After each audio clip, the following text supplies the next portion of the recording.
Olamusizaako nnyo mukwano gwange ali yampuliriza, naye kansoke nkuzannyira eddoboozi lino oliwulirize, oluvannyuma nzije nkubuulire ekigenda amaaso n'obulabe bwe tulimu. Njagala oliwulirize n'obwegendereza otegeere kiki kye twogerako. Bassebo ne bannyabo, ebintu bino nga tubyogera tetulina gwe tulumba. Tetulina gwe tulumba, era tetulina kigendererwa kya kulumba personality ya muntu. Naye ate waliwo akaseera we katuuka nga bwe musirika mwenna mugenda, kubanga kiri kigenda kirya kibeera nga kigenge. Bwe musirika mulina ennyiriri ze muyimiriramu ne mwewolereza. Tokomanga ku oyo eyafukibwako amafuta. Era buli omu n'avaayo n'alumiriza olunyiriri. Tokomanga ku oyo eyafukibwako amafuta. Lwaki oyogera ku musumba? Lwaki oyogera ku bishopu? Tomwogerako, yafukibwako amafuta, ojja kufuna ekikolimo kya bwereere. Tomwogerako, yafukibwako amafuta, wetukomye okukoma okusirika obboogerako obbagambako gye beeyongedde okukola effujjo, gye beeyongedde okulabika nti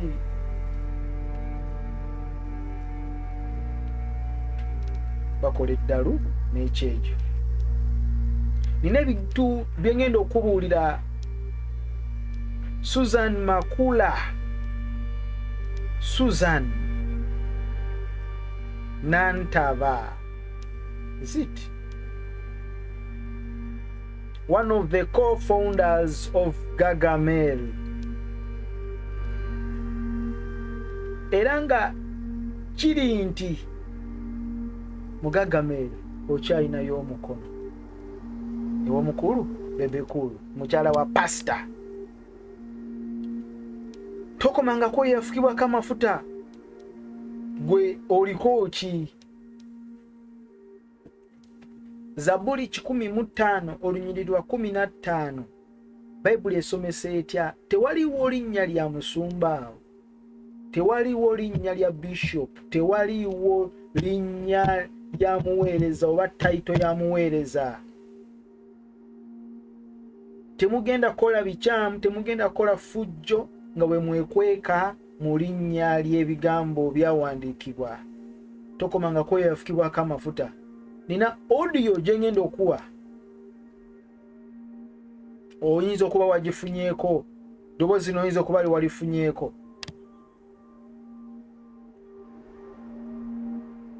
Bassebo ne bannyabo, tuli mu kabi. Tokomanga ko yafukibwako amafuta. Touch not, Bayibuli esomesa touch not mine anointed ones. Temukomanga kwabo abantu bange abafukibwako amafuta. And do not harm my prophets. Ne ebyomu mirembe, ekitabo ky'ebyomirembe 1 Chronicles 16:22 agamba, don't touch my anointed ones, don't harm my prophets. I'm also anointed of God. Nawe wampuliriza, you are anointed of God. Noli, buli muntu ali anointed. Olunyiriri terulimu linnya lya muntu oba title ya muntu. Nti don't touch my pastor, they are anointed. Ekyo njagadde nsooke nkikiryalingi. Olunyiriri luli straight, luli touch not the anointed ones of God, and don't harm his prophets. Bassebo, temugenda kola fujjo, temugenda kola ddalu. Effujjo mu kanisa liyitiridde, buli omu akola byeyagala. Ba men of God nga mwekweka, don't touch the anointed one. nina eddoboozi kansoke ndikuwe tugende mu maaso nkubuulire what is behind this lady called Susan Makula. This time I'm sorry I have gone personal, but it's not personal kubanga gye twekomye kubibika gye bigenda byeyongera okulabika nti bikose ekkanisa. Bayibuli esomesa nti munaabalabira ku bikolwa byabwe, ebibala byabwe. Waliwo abamu abalina ennyiriri basindika comments message, hey, don't judge, why you judge? Yesu yekka yalina okujajinga, Katonda yekka yajajinga, why do you judge? Basebo ne bannyabo, ebintu bino eby'okwekwekerera nga we mukole ensobi, nga we mutayagala bagambako, nga mwekweka mu byawandiikibwa. Bangi mummwe mukwotinga Matayo 7. Ennyiriri eziddako wansi Yesu ng'ayogera ku Bafalisaayo abalinga bajajinga nga bo bennyini bakyamu. Kyova olaba bagamba bajja okuba omukyala ali omwenzi nga bakutta amayinja, n'abagamba nti kummwe mwenna takikola nga yabakuba omukyala ono. Bayibuli esomesa nti Yesu n'awandiika wansi ku ttaka. Oba yali awandiika mannya gaabwe ng'agamba kasagga nkulaba oyagala kasuka jjinja ne naawe oli mubbi ate oyagala kuba mubbi.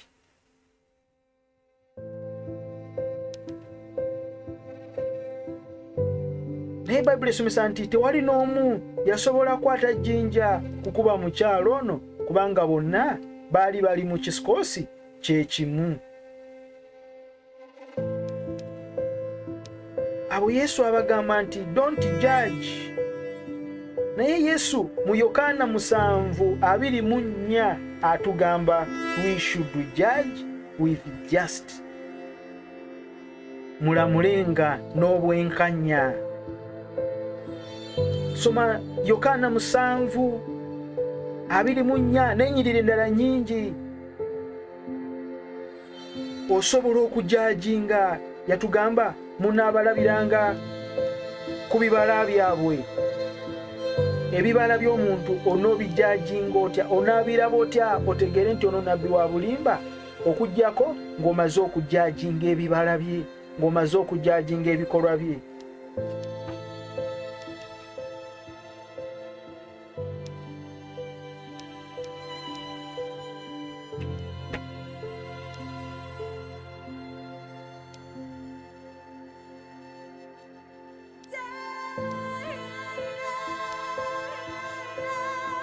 Awo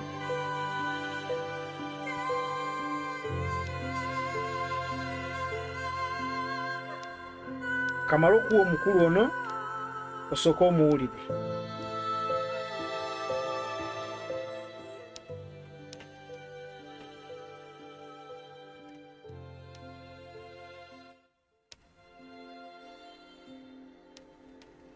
Tuli mu mulembe nga muzibu nnyo. Omuntu gw'avudde naye mu bwavu tamufaako, tamwagala, tamussaamu kitiibwa. Abasumba bangi abadda ku bwala obuto, abakazi be baali nabo mu 85-90 tewali n'omu gwe batunuulira, batunira ku buno obuwala obwakajja mu kwaya.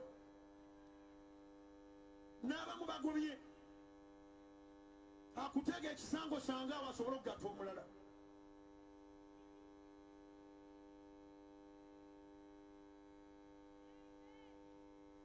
Yagala obutuukirivu, onolaba omukono gwa Mukama newankubadde nga ebintu si byangu naye lemerako. Yagala Katonda naye anaakwagala, ayagala abamwagala, ate okumwagala kugondera biragiro bye. Yayagira nti buli musajja n'omukazi omu gukolimirwa omuzimu ogubadde guyingiridde eggwanga lino ng'omuntu akulembera ekkanisa ng'alina abantu be yakagattempeta 2 bakyatambula mu nsi, 2 nga bakyatambula mu nsi nga babagatta empeta, era ng'osuubira nti ogenda mu ggulu. Ate banyiikivu mu kutunda ekifuta kyabwe, n'omulaba ng'atambuza akatambi k'embaga buli alabako asobole okugoba mukazi we.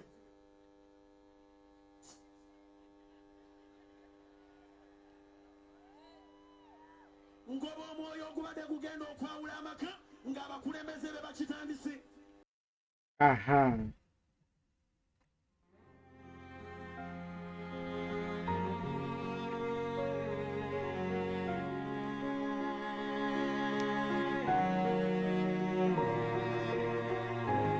Abakulembeze nga be bakitandise gambe nti akolimira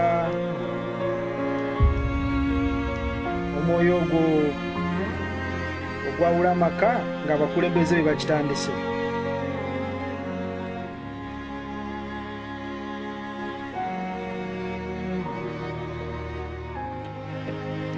Ekibuuzo, amaka ameka agamenyese nga gwe kennyini wakwata empeta n'ogikasuka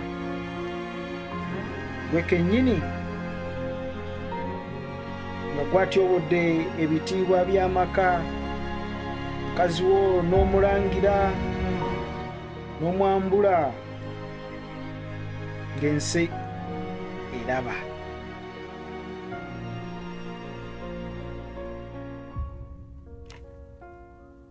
Nyambako tugusazeemu erinnya lya Yesu limusibe waggulu mu musajja omu n'omukazi omu mirembe na mirembe kibeerewo bwe kityo omwoyo ogubaawula gufe.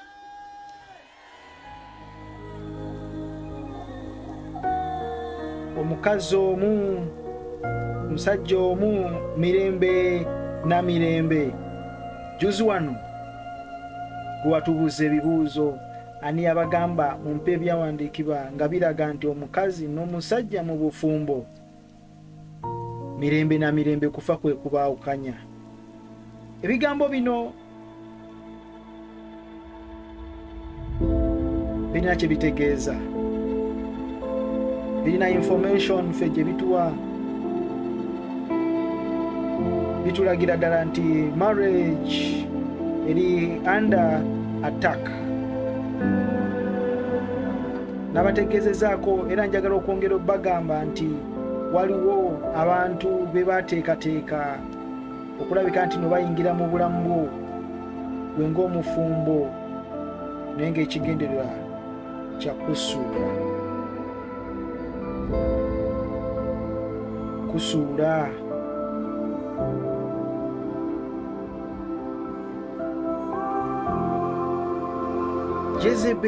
Jezebeli, omwoyo gwa Jezebeli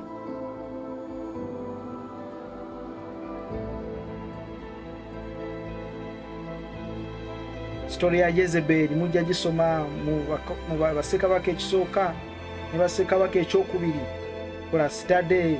Bassekabaka ekisooka 16:31. Jezebeli yafugane Ahabu. Byebiseera ebimu ebyali ebizibu ennyo Isirayiri byalimu ng'omwoyo gwa Yezebeli guno gufuga.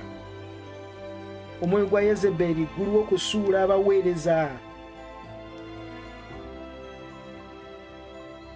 Omwoyo gwa Yezebeli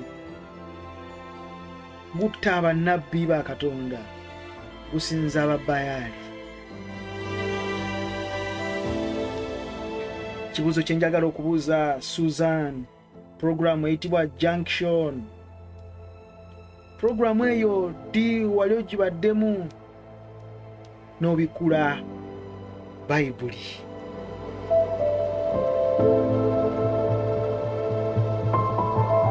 Programu eyo ddi wali ogibaddemu n'otuuza Bayibuli ku mmeeza?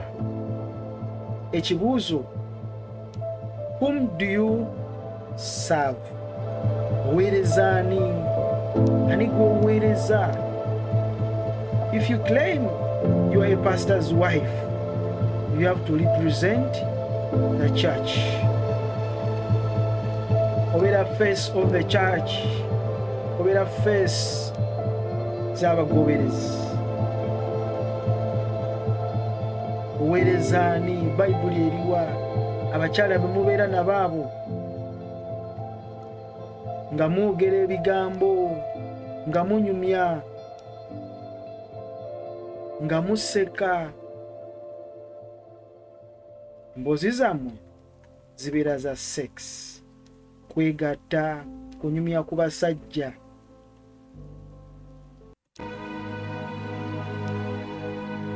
Kunyumya buleega.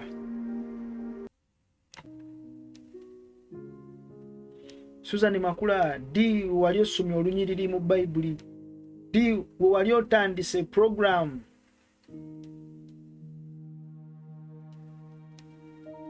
With the word of prayer, esaala. Di wali okomekereza program with the word of prayer. Nesunga olumu lwe balikuwa ekituuti okubuulira mu lanchawa oba mu service nga mukyalo wa pastor.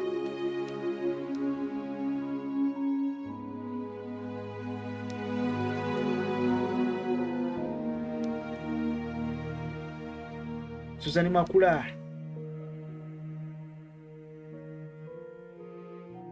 di wali okutte Bayibuli program junction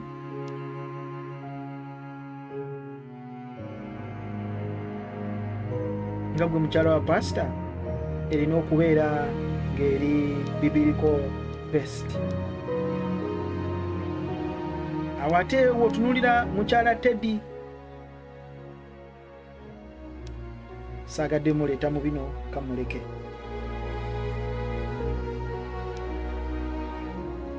Waliwo omwoyo omubi ogugenda mu maaso, waliwo omwoyo omubi gwe tutanaba kulowoozaako ogugenda mu maaso ng'ekigendererwa kyakusuula. Bikolwa by'abatume lwe ngenda okumaliriza nalwo, sonywamu kubikulirwa, kitabo ky'okubikulirwa 2 olunyirirwa 19 tugenda okutandika, nti manyi ebikolwa byo n'okwagala n'okukkiriza n'okuweereza n'okugumiikiriza kwo n'ebikolwa byo eby'oluvannyuma nga bingi okusinga eby'olubereberye. Kigambo kikyo kijja awo kiba kigenze eri muweereza wa Mukama bugingo. Naye nina olunyirwa 20 aga naye nina ensonga ku ggwe, kubanga oleka omukazi Yezeberi eyeeyita nnabbi. Yezeberi eyeeyita nnabbi. Yezeberi eyeeyita mukyala wo. Buli w'obeera n'ogamba nze mukyala wa bugingo, bba wange ye bugingo, nze mukyala we. You claim it is your husband, yet is not your husband. Bugingo si baawo. Bayibuli egamba eyeeyita nnabbi, gwe weeyita mukyala wa pasita bugingo. Bayibuli egamba akyamya abaweereza bange mu bwenzi n'okulyanga ebiweebwayo ery'ekifaananyi. Yagalagaana ekigenda maaso wakati wo ne bugingo bye mukola mu kisenge, obwo bwenzi supa.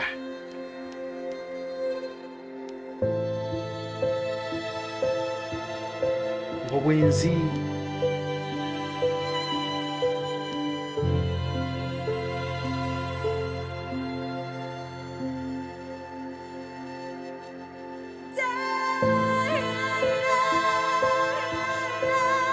Ebiddako sigenda kubisoma, bika by'amaziga. Basebo ne bannyabo mulaba ng'ekigenda maaso ekyokusaaga neno attack. Mukyala Susan Makula, di wali obadde mu program junction n'okwotinga Bayibuli.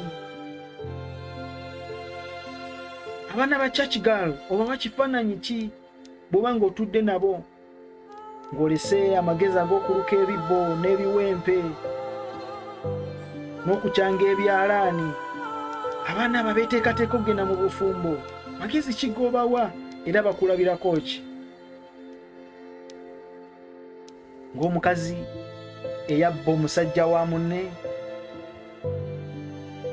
Bujingo aba yaakawukana ne mukyala we. Olwedde gwe wali wakola dda enteekateeka zo. Kiringa mukyala kubanga afiiriddwa bba, oba omusajja n'afiirwa mukyala we, niwayitawo omwezi gumu ng'apepeeyana mulala nti ate basizza. Muli tuyinza okufuna enjogera endowooza egamba nti oba yamuteereddemu akamukyala mugerwa ke yakola bbaawe mugerwa. Limba mulujjukira olw'abasudde kyala mugerwa wayanguwa nnyo, wapapa nnyo.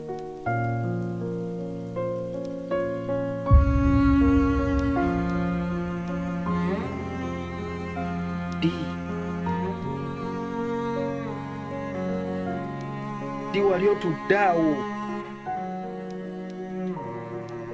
n'omalako program ng'okotinze bayibuli ekuswaza, tosobola kugiteeka maaso awo ku ddiiro ku ntebe ya program. Tosobola kuteekawo bayibuli ng'omukyala wa pasita akiraiminga nti oli mukyala wa pasita. Teeka bayibuli awo. Naye otya, olina audience, olina gw'oweereza atali gwe tumanyi gw'oweereza. Ekintu okituddemu kizitowa. Ekintu okituddemu nawe owulira okyekaka bwekasi.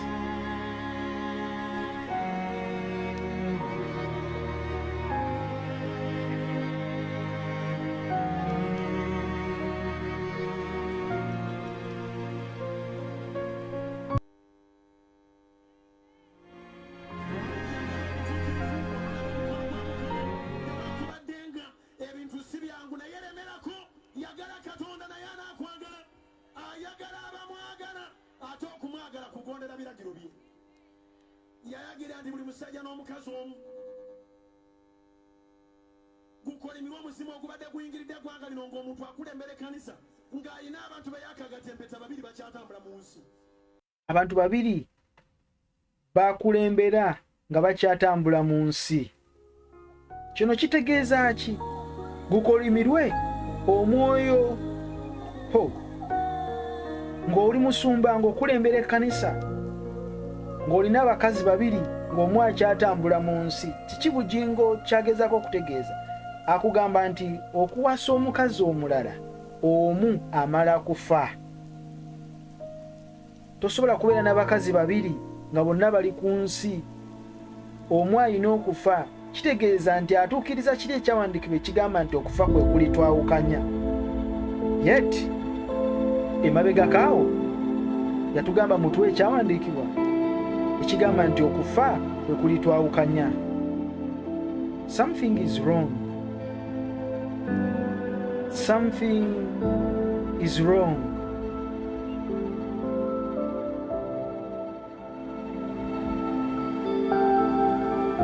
Something is wrong. Basebo ne banyabo bintu bino.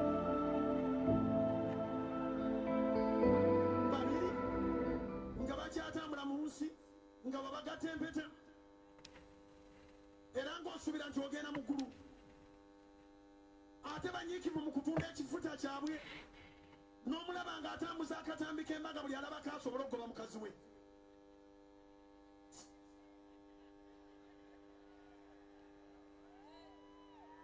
Ngoba omwoyo ogubadde gugenda okwawula amaka ng'abakulembeze be bakitandise. Nyambako tugusazeemu erinnya lya Yesu limusibe waggulu mu musajja omu n'omukazi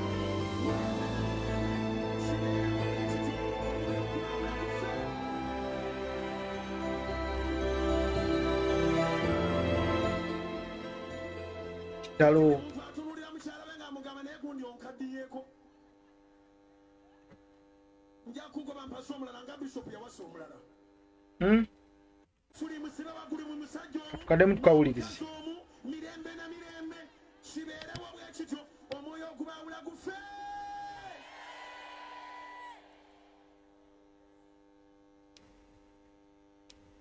kati buli muntu atunulira mukyala we ng'amugamba naye gundi onkaddiyeeko nja kugoba mpasa omulala nga bishopu yawasa omulala naye ekikulaga nti ono yaviirako oli byonna ebyabaawo kwe kuba nti oli yali tabangako mu kifaananyi na kimu n'embaga ye tetundibwangako kati ng'eno etundibwa na buli wooli muli mu bifaananyi eggulu balowooza nti bajja kuwaayo sente eggulu si lyakugulirira lyakukolerera ngambye nti eggulu si lyakugulirira musumba gwe tokigeza n'okukigeza okukirowoozaako mu bwongo obwo nti oyo omukoye ng'olabira kw'oli labira ku mukama ffe yesu yeresa ebitiibwa faayo ku bantu abalala ng'oli mukulembeze waliwo bye tukola nga tubikola nga saddaaka yennyini kubanga gwokulembedde sebo ne bannyabo olwabula wakyogerako buli muntu kyagwa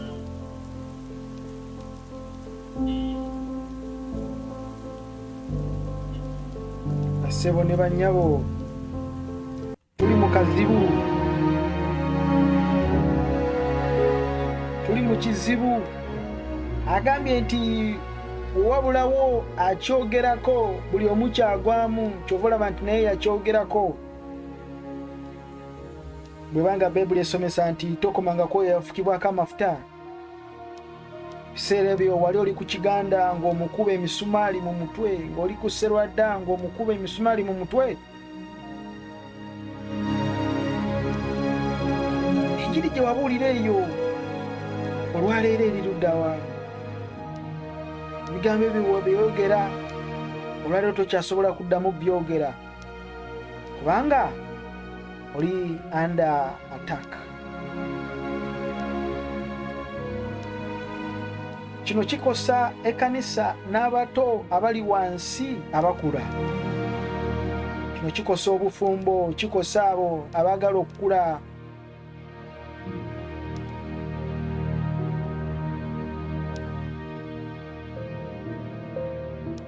Basebo ne bannyabo, marriage is under attack. Abakyala abo be mubeera nabo mu program junction bonna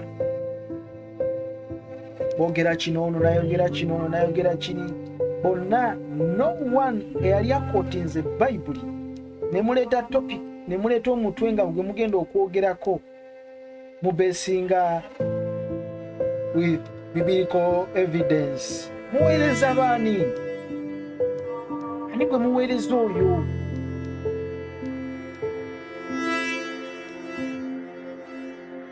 Olwoki programu ekirala kye mwaleese busungu bungi sijja gyogerako okanjireke ne mukoppa biri ebyabali ne mubireeta muno.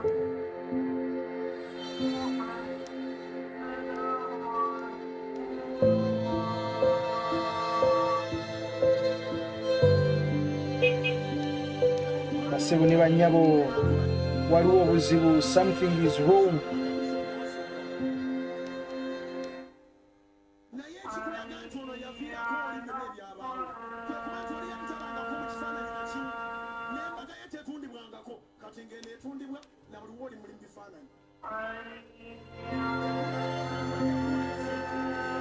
Bagala bategeeza nti marriage eri under attack.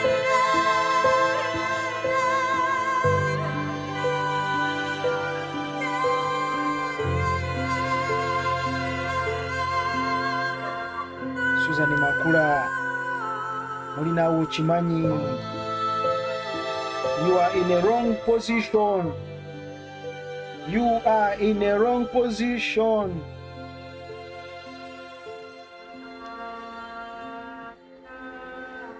Kubikulirwa 2:2, Revelation 2, chapter 2, verse 21, verse 20.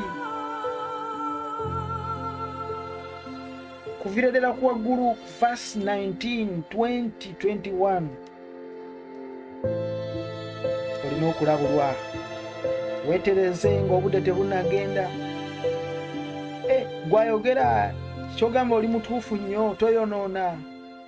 Basebo ne bannyabo, ffenna twonoona, ffenna twali tugudde mu kukemebwa, ffenna twali era tukyayonoona, tutambulira mu kwonoona. Yobu yagamba mu kwonoona mwe nazaalibwa. Tutambula twenenya, tulina endowooza embi, tulowooza tulina obujja n'obusungu, naye tugenda twenenya. Kama tusaasire kwenenya. Basebo ne bannyabo, sisobola kuvaayo nenziba nenvayo neneewanira mu kubba kwange. Being proud and having pride in sin, it is a sin itself. Ekyo bugingo kyalina. Ogwo mwoyo mubi nnyo, muzimu guva magombe. N'okola ekibi n'osigala ng'okyeyagaliramu, n'osigala ng'okyewaaniramu, n'ovuma abasumba banno nti babba ssente ku bantu, basonda ssente ku bantu, babawa ennamba z'amasimu ne babasondako ssente. Gwe ate ekyenjawulo ky'olina nti gwe ate ezizo baziweereza ku akawunti namba. Bewalinga ovuma banno bewavumanga, bewabavumanga, gwe ate era byokola.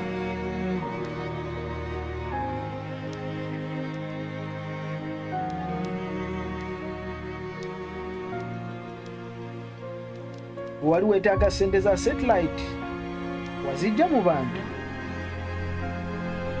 Weetaaga ssente zizimba Pentagon, ogenda kuzijja mu bantu.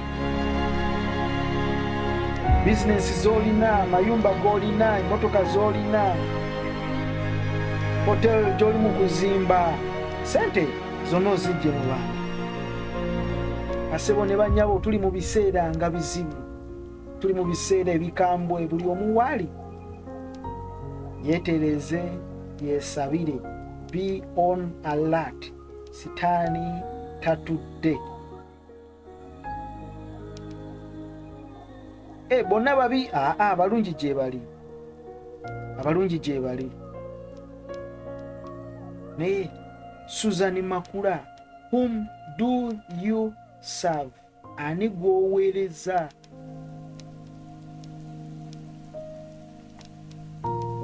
Ani gw'oweereza? Ekibuuzo mukyala Teddy bwe yali ng'ali ku House of Prayer, bamuwanga omukisa okubuulira, naye gwe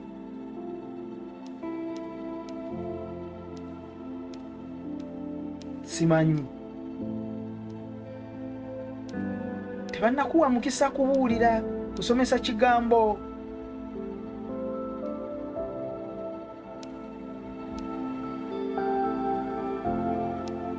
Waliwo omwoyo omubi ogw'okwesa. Kyova olaba n'omusumba naye bwayimirira ku kituuti anyumya abakyala, bakazi, motivating, just kwegatta. Naye bw'obeera mu zi studios munyumya mboozi za kwegatta. That's a spirit from hell. Mwoyo gwa kwaka, muleetera abaana kwaka.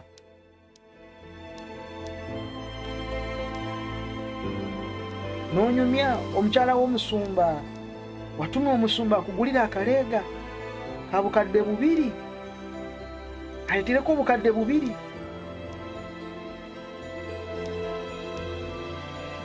N'omutuma n'akapale ate okamwambaliremu. Imagine ku mpewo ebyaddako.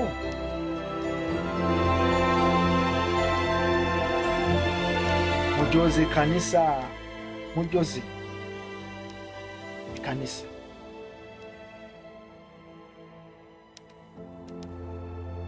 Mujoze kanisa.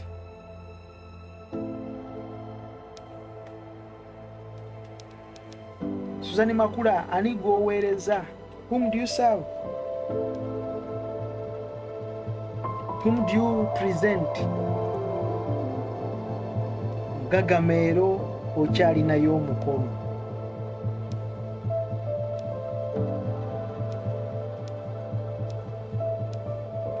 The spirit of Jezebel is at work.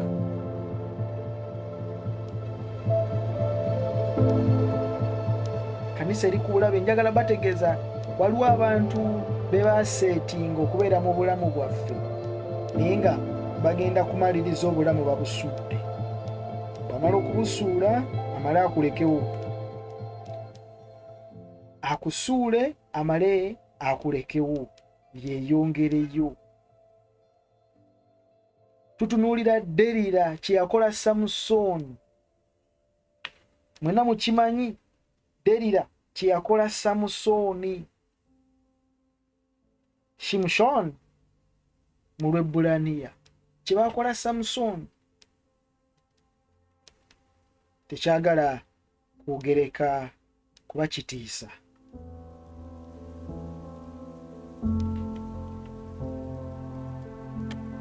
Delila yajja n'abuuza Samusooni, amanyi go gali ludda wa?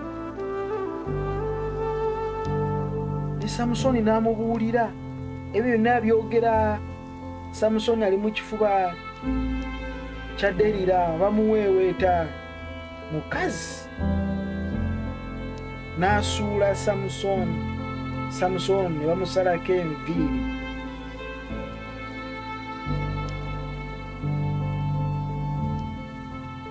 Guno omwoyo muzibu nnyo, we gujja ne gukulya gubako kye gukuggyako. Yagalagaana ne bw'oba weeyitaani gulina kye gukuggyako. Kasita gukukwata mu ngalo bwe guti tosobola kugwejjamu, kuggyako Katonda nga yakuyamba. Naye lazima yagalagaana gubaako kye gukuggyako. Pastor Bujingo, you are under a serious attack.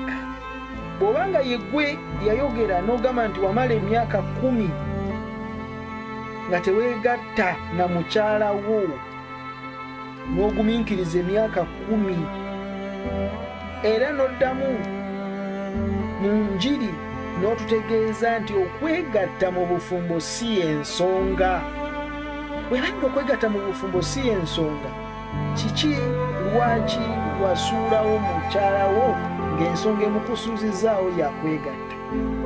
Something is wrong. Omuntu nga yanaayambibwa ng'onaasumulubwa olina okukitegeera, you are under attack. Bw'omala okukitegeera ikola nti God akuyambe. Nze nno nteesa bwe nti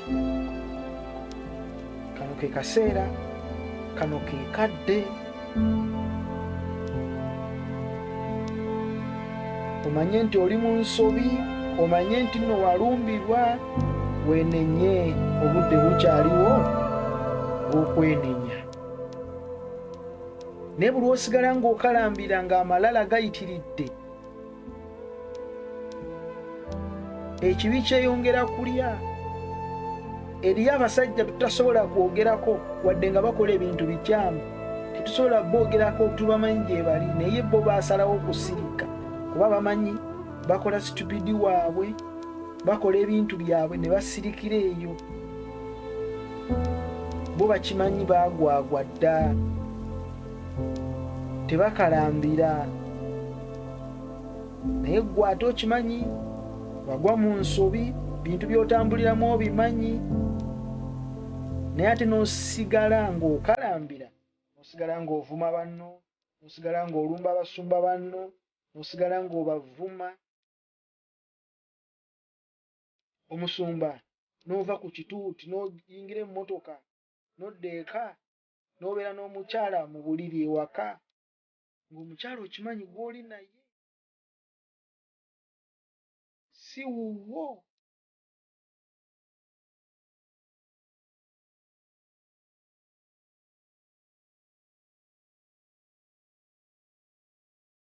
temugenze kwanjula. Kale mugende mukole okwanjula. Kubanga Bayibuli etunuulira nnyo okwanjula.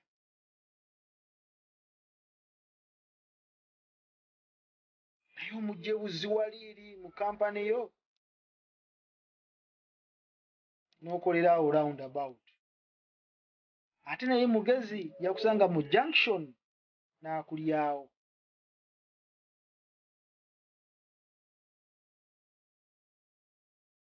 Basebo ne bannyabo, guno omwoyo muzibu.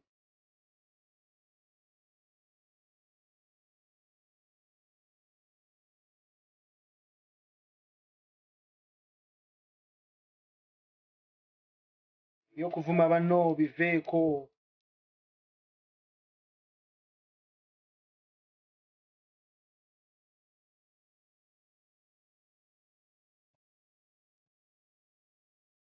Susan Makula, ani gw'oweereza oyo? N'okwata obumuli n'obuwa omusumba ku kituuti n'ofukamira. Saavisi n'efuuka yiyo. Nze nali nzikiririza nnyo mu Independence Night. Independence Night seziwedde zonna nga mpulira okubeerawo kwa Katonda. However, ndi wali okola attack ku balala. Naye Independence Night eno ebadde erina ogwoyo ogugiriko nga teguva eri Katonda. Ebadde yammwe babiri. Kankome wano. Mbaagala nnyo. Kubanga nnyinza kama tusaasi.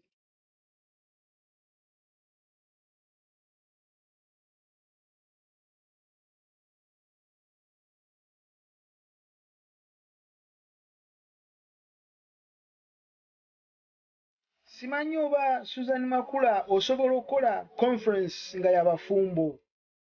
Simanyi oba ekkanisa eri ekkanisa esobola okuyita okole conference ey'abafumbo. Simanyi oba osobola okukola counseling nga y'abafumbo. Mugenda bagamba ki?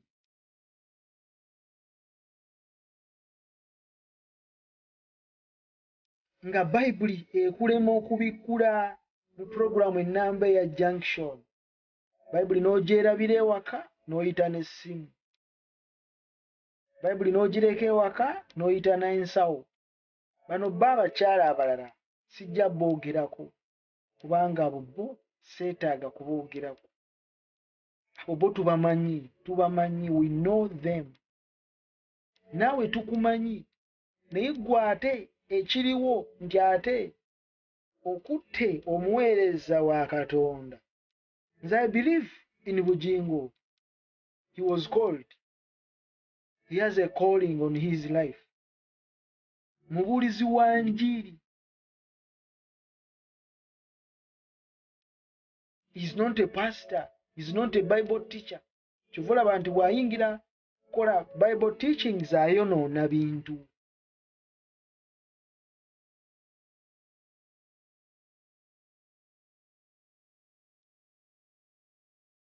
Ayonoona okumanya ennyiriri ennyingi mu mutwe. Tekitegeeza nti ofuuse Bible teacher. Ate okubeera ne congregation ennene ekugoberera tekitegeeza nti kati oli w'amaanyi nnyo. You a man of God. Oli w'amaanyi nnyo. Nedda. Naye bw'ojjuza ekisaawe buli alina abantu abangi amaanyi ge agapimira ku bungi bw'abantu. Ani yabagamba?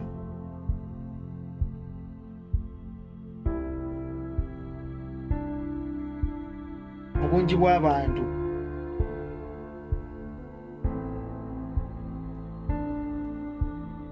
Sobola okumenya amannya g'abasajja ab'obulimba, abasomesa ab'obulimba, bannabbi b'obulinda, abalina cult doctrines, abajjuza ebisaawe bya Namboole ne bajjuza n'ebisinga Namboole nga babijjuza buli lunaku okumala ewiiki nnamba. Abasajja balina amakanisa agenkana Namboole obunene ng'abantu bajjula buli lunaku naye ng'abasajja babuulira enjiri ya bulimba.